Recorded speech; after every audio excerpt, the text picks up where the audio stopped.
In a cozy little nest lived 3 bird chicks: Bold Pepper, Graceful Bubbly, and Shy Little Feather.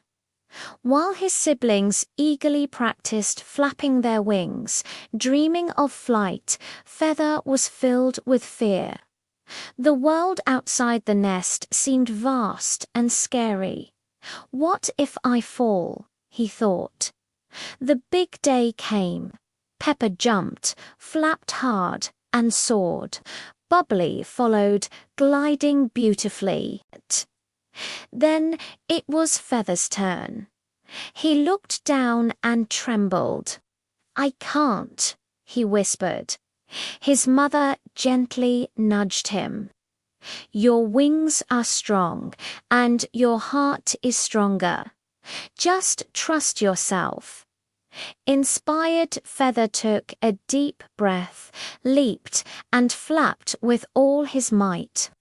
He felt a terrifying drop, but he remembered his mother's words and flapped harder. Suddenly, he wasn't falling anymore. He was flying. He soared through the air, laughing with joy. He was no longer shy Feather, but the feather of courage.